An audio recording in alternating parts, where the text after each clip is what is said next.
Why is it that my wife, who's sitting out there in the audience, is the first in her family to ever go to college? Why is Gladys the first woman in her family, in 1,000 generations, to be able to get to university? My ancestors who worked in the coal mines in northeast Pennsylvania don't come up after 12 hours and play football. 8 hours underground, and then come up and play football. It's because they didn't have a platform upon which to stand. There was no platform upon which they could stand. I should have said, to paraphrase Neil Kinnock, it's the only time I didn't. It cannot measure the health of our children, the health of our children, the quality of our education, the quality of their education, the joy of their play, or the joy of their play. Biden gave Kennedy no credit. He has also quoted or paraphrased John Kennedy, Hubert Humphrey, and British Labour Party leader Neil Kinnock, all without credit. I've done some dumb things, and I'll do dumb things again. Secondly, we're in a situation where we have put together, and you guys did it for our administration, the President Obama's administration before this. We have put together, I think, the most extensive and inclusive voter fraud organization in the history of American politics. So, ladies and gentlemen, I've been dumb. I did not know that was a Robert Kennedy quote. My mistake. You're the worst president America has ever had. Hey, Come Joe, on. let me just... I'm the most qualified person in this country to be president of the United States and finish the job I started. The conduct of the response in Gaza, in the Gaza Strip, has been over the top. I think that, as you know, initially the president of Mexico, Sisi, did not want to open up the gate to allow humanitarian material to get in.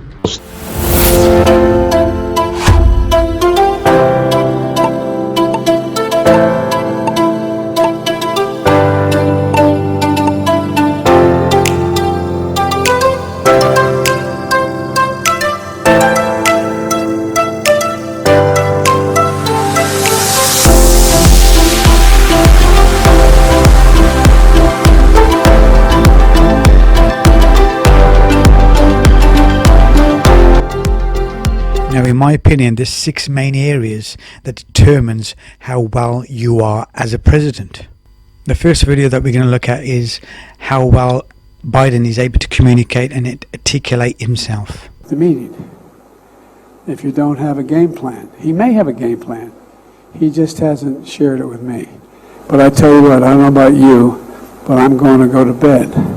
We talked about at the conference overall. We talked about stability. We talked about making sure that the third world, the southern hemisphere had access to changes, had access. It wasn't confrontational at all. He came with me. Thank you, everybody. This ends the press conference. Thanks, everyone. Thank you. Thank you. For the woman of Alpha Kappa Theta, Alpha Kappa Alpha, excuse me.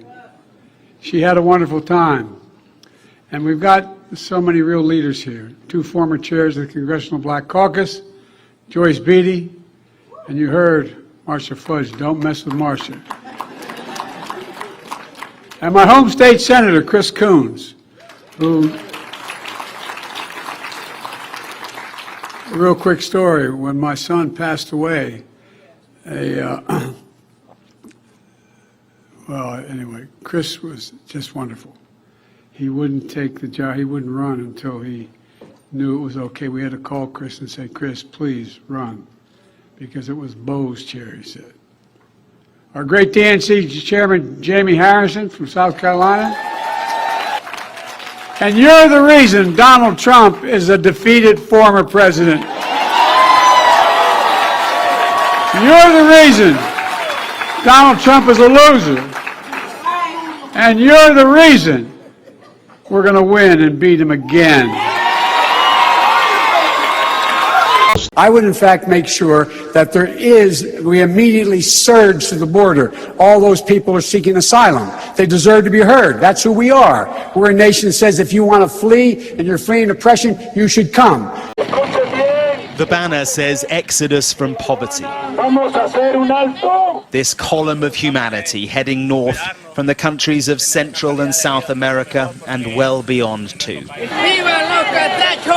North to the United States, because they think the opportunity, the hope, is there. We are looking to improve ourselves, to have a better quality of life, because in our country the situation is getting worse and worse, and we are only looking for an opportunity. What we are looking for is to work. We are not criminals. We are not bad people. There is nothing new about all this. The number of people crossing illegally into America this past year has been staggering. 10,000 a day last week, and nearly 250,000 encountered by the US border officials in November. It has been a record-breaking year, and objectively, it seems clear that the US government has lost any sense of control. It is, of course, an age-old challenge about fears and hopes, pushing and pulling. But here, now, it is impacting the direction of a US election which could reshape the world. If you are smart enough, you will know who I am. But you are really not smart enough to know who I am. But soon you're going to know who I am. Russian President Vladimir Putin says that his country has not achieved its objectives in Ukraine yet. That's as the war nears its 2-year mark. Speaking to the Tucker Carlson network, Putin said that he would consider negotiations only if the U.S. stops supplying weapons to Kyiv. Now, it's the Russian leader's first interview with a Western media figure since he ordered the invasion back in 2022. If you really want to stop fighting, you need to stop supplying weapons. It will be over within a few weeks. That's it. And then we can agree on some terms. Clearly ridiculous. Russia conducted an illegal, unprovoked invasion of Ukraine. I'm proud that the UK has stood strongly with Ukraine from the beginning. I was there earlier this year, the first foreign leader to visit. It was my first visit of the year to announce significant military support to Ukraine and also a broader security relationship with them. We can't let this type of behaviour go unchecked. It impacts all of our security. We've already seen the impact it had on everyone's energy bills, and that's why we're working closely, not just with the US, but with allies around the world to give Ukraine the support it needs for as long as it takes to repel the Russian invasion. Yes, sir. How are you? Very good to see you. Happy New Year. Thank you so much. New Year. I'm sorry it's been a difficult start. We stand with you today, tomorrow, and for as long as it takes. The United Kingdom is announcing today our single biggest package of defence aid to Ukraine since the war began, worth £2.5 billion. After months of gloom, the statistical verdict on Britain's economy has arrived. Weak activity, particularly in the retail sector, meant national income, the overall measure of our earnings, shrank for 2 quarters in a row. It means this country has officially entered a recession. The Chancellor suggests it's mainly down to forces beyond his control. We've also had a pandemic.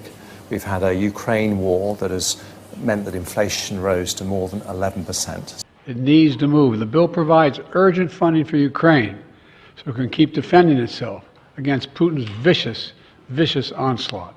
America can be relied upon, and America stands up for freedom. We stand strong for our allies.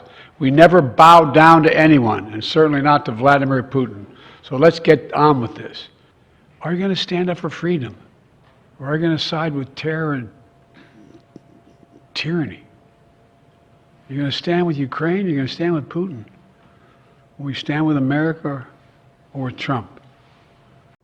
It's huge. It's every week. Rosita Klein now searches several grocery stores for the cheapest options, an inflation adjustment, as her husband battles Parkinson's, making these price hikes far more painful.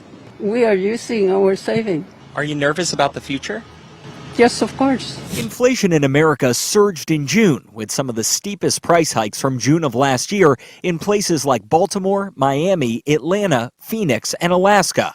The biggest drivers, gasoline up 60% in a year, and groceries up 12%, plus the largest monthly rise in rent since 1986. All of those price hikes are straining Karen Martin, a 911 operator near Tampa, Florida, and a single mom, raising 2 sons while making less than $20 an hour. As new polling shows, 42% of Americans are struggling to remain where they are financially, nearly double from a year ago, and 85% think the economy is getting worse.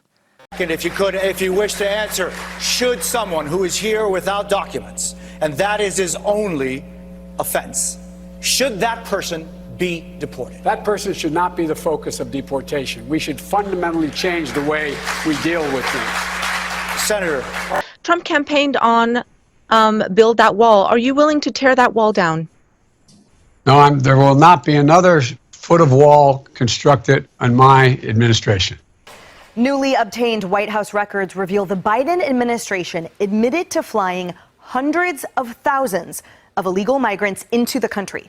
Now, those records were obtained by the Center for Immigration Studies through a FOIA lawsuit, and they show that over 320,000 migrants were flown over the border using Biden's CBP-1 app. However, in responding to that info request, listen to this.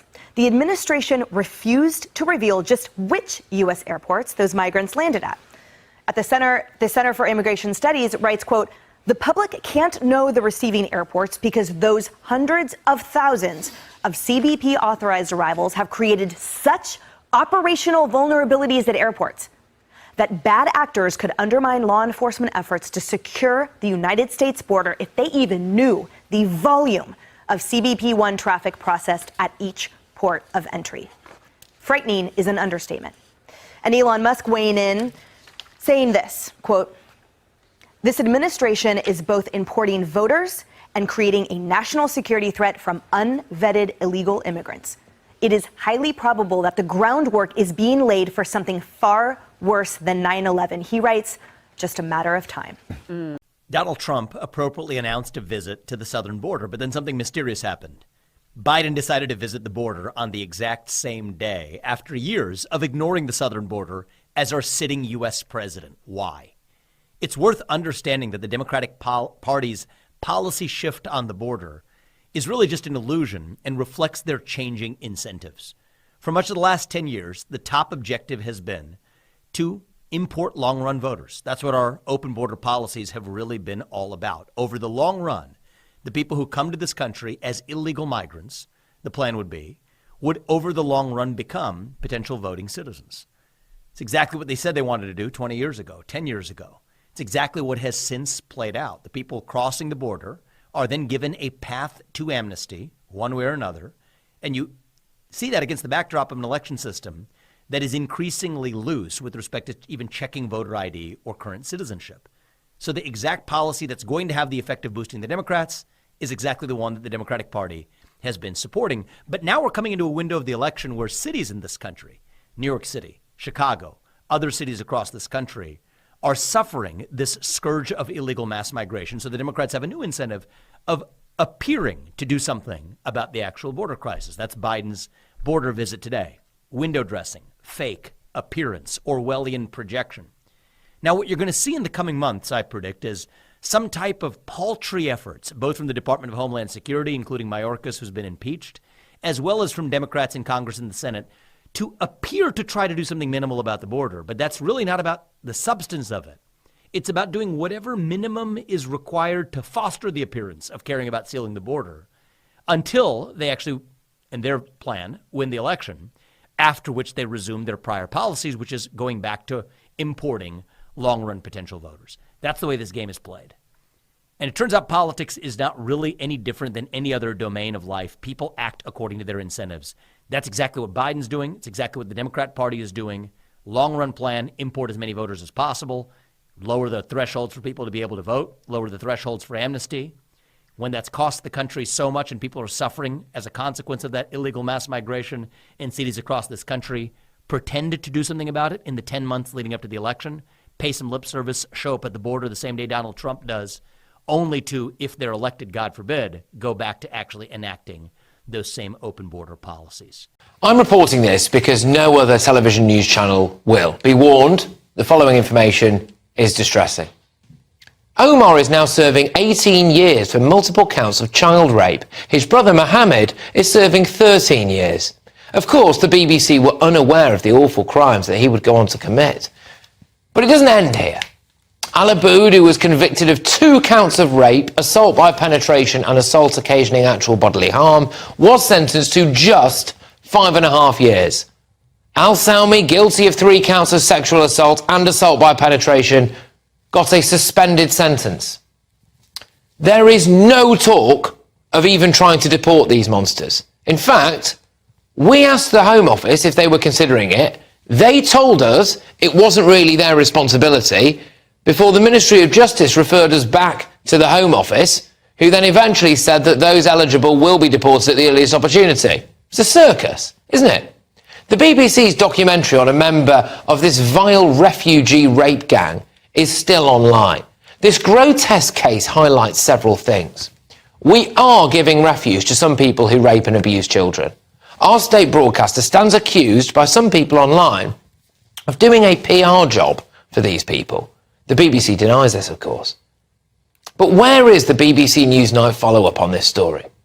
The other things it shows is if people come here and rape kids, we still don't deport them. The American infrastructure plan used to, we used to be the best in the world in infrastructure.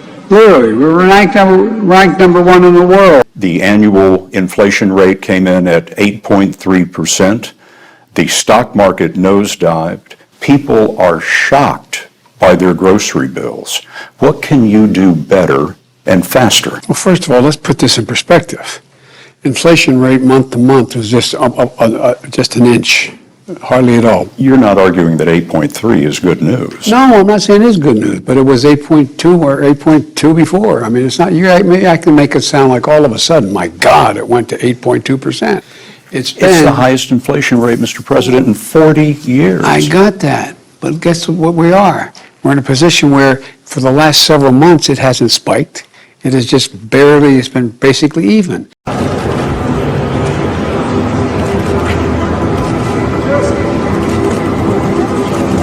on, jump in, I'll give you a ride to Washington. Come on, we're ready. Is that my Uber ride? That's an Uber. What do you think, Mr. President? I like it. I like it. I like it. 0 to 60 in 3 seconds. 0 to 60 in 3 seconds. My Corvette is 5.2 seconds. 3 seconds. 3.5, but who's counting? Who's counting? How the hell do you get elected if you have open borders and high interest rates and you can't buy a car? And if you do buy a car, they want you to buy an electric car, which doesn't go very far. And the United Auto Workers, this guy, Sean Fain, what the contract that he entered in, all those cars are going to be made in China within 3 years. I hope they know that. The auto workers I think the auto workers, I met a couple of them back. Raise your hand if there is one guy right there. Do you agree with me? He sold you out. A new at 7:30, dozens of iPhones stolen right from an Apple store in the East Bay. Want to show you now some video from the Bay Street location in Emeryville. You can see here the man in all black. He grabs the phones from the display tables, puts them into his pockets, and then he walks out of the store. He also walks past an Emeryville police car before getting into a Hyundai Elantra. Now, we have since learned, though, that there was not an officer in that patrol vehicle at the time. Across Britain, shoplifting incidents like this are happening at a rate of almost 4,000 an hour, with retailers saying it's getting worse. And it's not just theft that's on the up, so too are verbal and physical attacks against staff, often involving gangs of organised thieves. So a 50% rise in violence and abuse against shop workers, up from 870 incidents per day in 2022 to 1,300. With almost 9,000 of those resulting in an injury.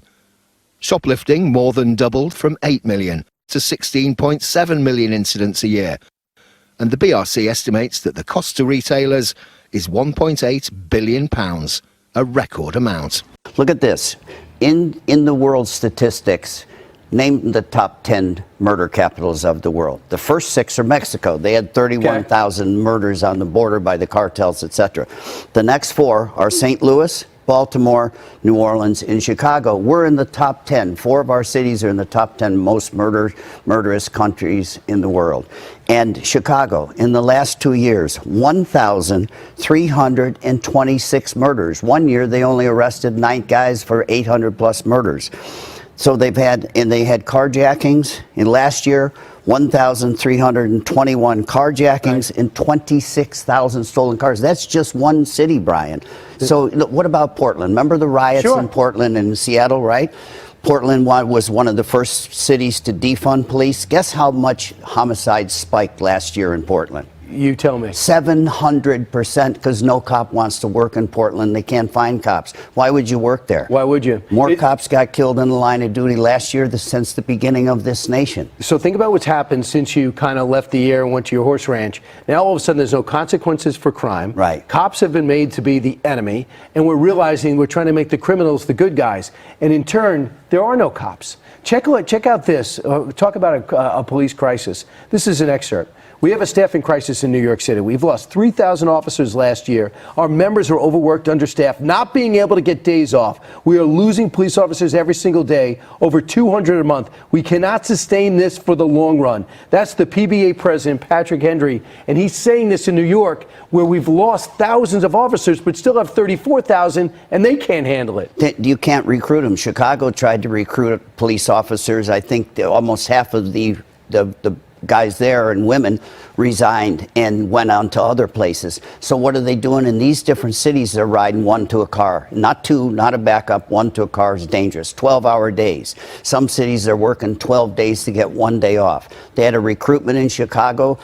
80% of the guys who showed up were morbidly obese, couldn't read or write, and they only hired 5 cops. Right. It's impossible to get a cop. I always wondered what you were thinking when that Defund the Police movement went out. Now Democrats deny. We have Theresa May, who is expecting us to vote for her in 3 days' time, who, when she was Home Secretary, presided over a draconian, savage succession of budgetary cuts with the police, reducing numbers by 20,000, dramatically reducing our armed police as well. And when she was... No, she didn't do that. That's not true. That is not true. So the number... OK, well, to clarify then, do we have more or fewer armed police now than we did in 2010? We have protected the counter-terrorism budget, which meant that specialist officers have been protected, and we have increased in real terms. But let's go back to the point. Wait a minute. You challenged me, so let me just ask you. We are recruiting more specialist officers. Let me ask you a very simple question. Do we have more or fewer armed police than we had in 2010? We have protected counter-terrorism policing. Do we have more or fewer armed police than we had in 2010? An increase in the budget for counter-terrorism policing. But let's go back to Saturday night. No, can you please just answer the question, please? You challenged me when I said that there had been a cut in armed police. I'm simply asking. I would like to ask you one more time. I want a straight answer. Do we have more or fewer? Do we have more or fewer? I will try one more time. Do we have more or fewer armed police than when Theresa May became Home Secretary in 2010? We have or less? Seen a protection and an increase in the budget for counter-terrorism policing. Do we have more or fewer armed police than we had in 2010? Police officers on the street. Why can't you answer a straight question? And making sure that we review our counter-terrorism strategy. With the greatest of respect, we need to feel secure in this country in the knowledge that whoever's in government after Thursday has a clue about what is happening. Either you don't want to confront the reality of police cuts, either you don't know whether armed police... You're being too simplistic in suggesting that it's just about the number of police officers. There will be many who argue that Theresa May's cuts mean she now has the blood of our civilians on her hands. What worries me about you is that you, even when asked a simple question about whether the number of armed police in this country has gone up or down since Theresa May became Home Secretary 7 years ago, you don't answer that question, either because you're embarrassed by the answer or you simply don't know. Which one is it? The number of specialist officers and the counter-terrorism budget has been protected and has increased in real terms. Just finally, do you know if the number of armed police in this country has gone up or down in the last 6 years? Do you know the answer? What I'm interested in is making sure that we have the right resources, the right powers and the right training and capabilities. I am assured by the police that they have that to deal with the counter-terrorism threat, but we need to look, learn lessons and make sure that we act where appropriate. And we need a leader who is prepared to take those decisions, and that is Theresa May. Is there any reason why you can't answer the question? Piers, we are here to talk about how the attack on Saturday, how we react to that attack and how we make sure on Thursday that we have the right person elected to Downing Street so that we can deal with it. So you just don't want to answer? Piers, we are here because on Thursday there is a general election, and in that general election there'll be a very, very clear choice. There'll be a clear choice between Theresa May, a woman prepared to take the difficult decisions, or Jeremy Corbyn, whose track record is quite clear. He votes against every power that the police and security services say they need. He is not prepared to back shoot to kill. He is not prepared.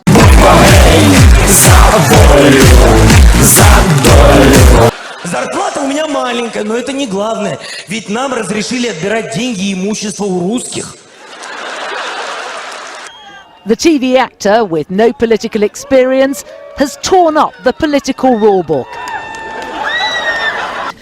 Ukraine's leader, Volodymyr Zelensky, was clearly a novice. In fact, it was President Putin who reminded him to face the cameras. This is a high-profile summit. And as expected, there was no diplomatic breakthrough. Somebody needs to remind the senator that we don't have any money. We're about $1.5 trillion in debt for this year. Over the last 3 months, we've accumulated almost $1 trillion in 3 months. The total is $33 trillion. So we don't have like an extra rainy day fund or a surplus we can send them. We have to borrow the money from China to send it to Ukraine. So no matter what your sympathies are in the war, and I'm sympathetic to Ukraine fighting off the Russian aggressors, but at the same time, I think it's irresponsible to think about their country before I think about my country. We have a government funding that needs to happen before September 30th.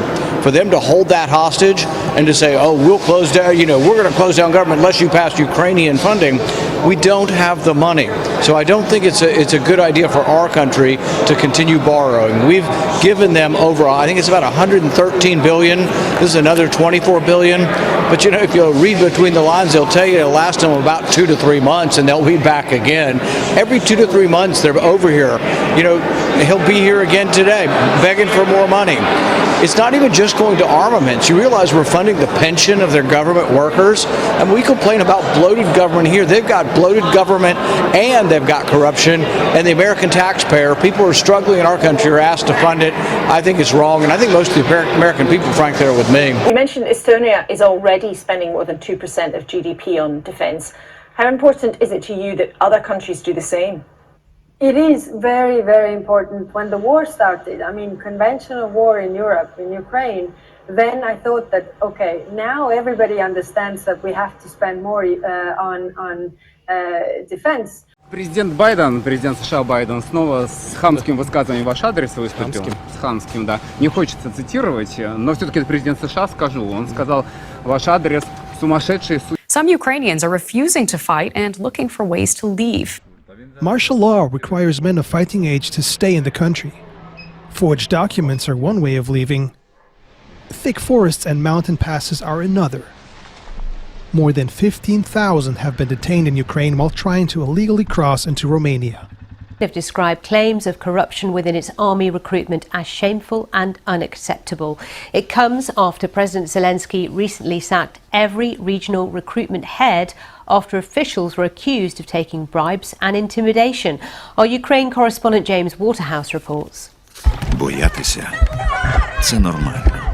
It's okay to be scared. Мужньо. This is the latest messaging campaign from Ukraine's military. It wants people to give their details so they can be called on if needed. But what if they don't want to? The system is very outdated. Yehor, not his real name, is one of them. He's not happy with how the army finds its soldiers. It's like Soviet times. Recruiters using these methods now is unacceptable. And Prime Minister, you've recently been put on Vladimir Putin's most wanted list.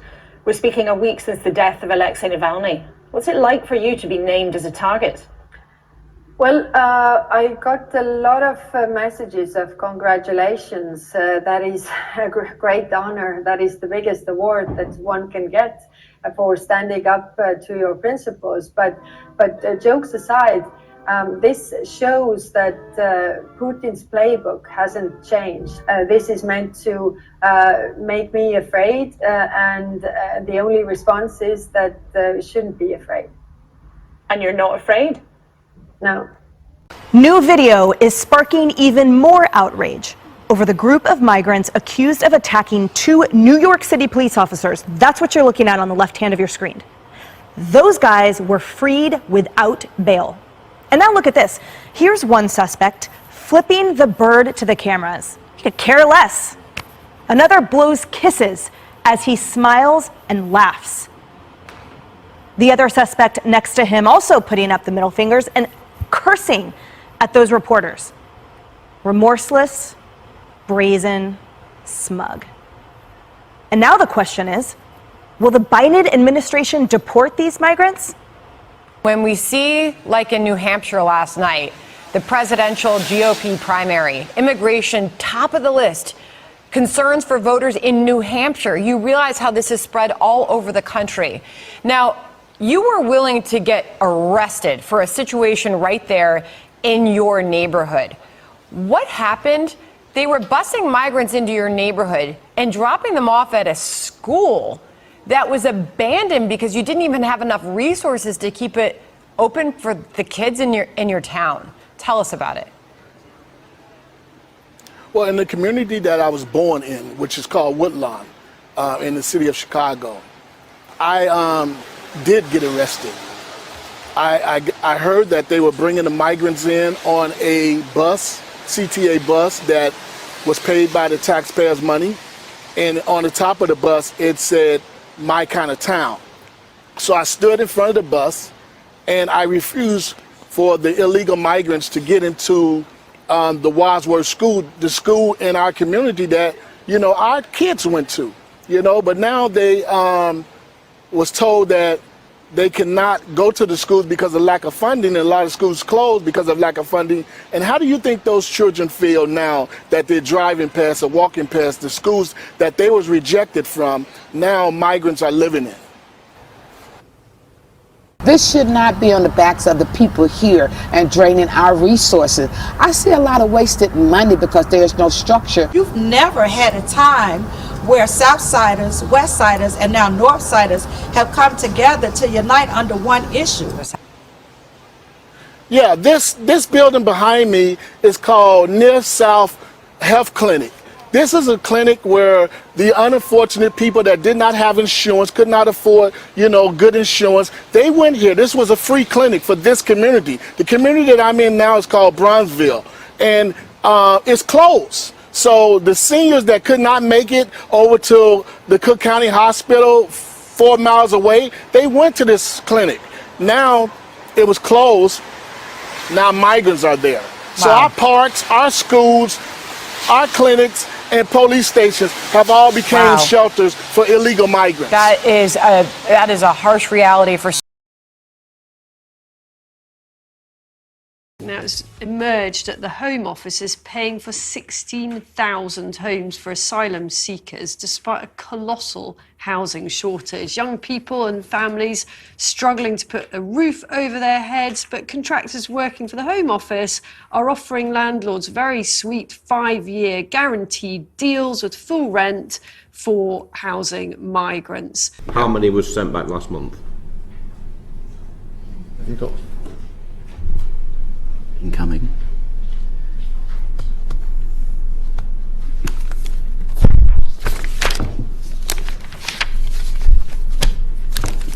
We'll write to you with those numbers, Mr. Johnson. I'm sorry, Chair, but I find it absolutely staggering that the big boss hasn't got a clue, not just on this question, but nearly every other question we've asked today. Why is that? We've got that. I think Mr. Ridley's looking for the numbers, and we will send them to you. People must know that if they come here illegally, it will result in their detention and swift removal. Once this happens, and they know it will happen, they will not come, and the boats will stop.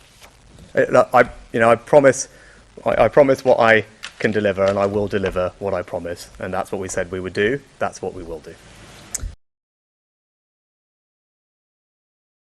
A couple of big ones for us to go at today. The potential for 2024 to be a record year of illegal channel crossings. We also have a story about a Sudanese ISIS fanatic being granted safe haven in this country for his human rights. Services that you're not tracking someone, you're letting them go and come back in. We've heard over this Christmas period, people are going back for Christmas. I know. Right, to celebrate their holidays, right?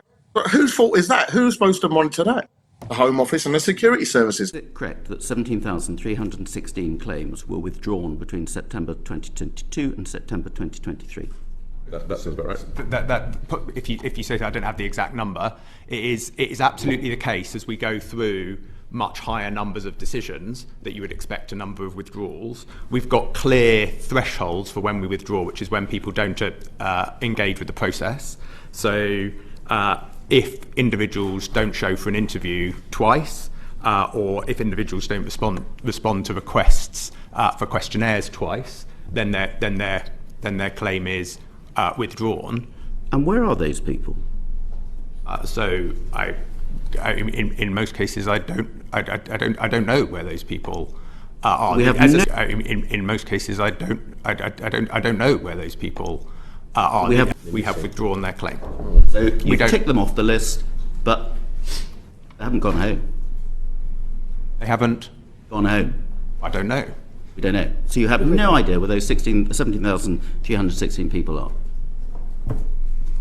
I don't think we know where all those people are. No, you have no idea. Thank you. Yes, and this is the manhunt for Abdul Azidi, who is the man wanted in connection with a burning of a mother and two young daughters. They were doused in a corrosive chemical in Clapham yesterday. And this guy is now on the run. He is an Afghan refugee.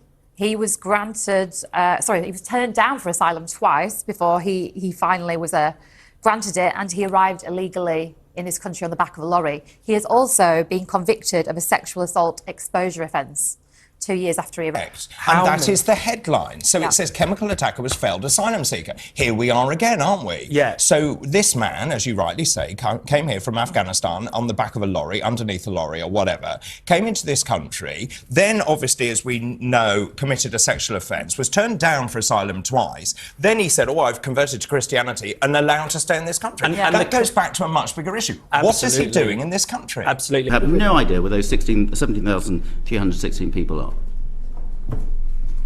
I don't think we know where all those people are. No. You have no idea. Thank you very much. With prisons nearly full, there are no nice options. And one is for judges to delay sentencing. That could mean convicted criminals like sex offenders remaining on bail for an unspecified period of time. The Super Bowl Sunday.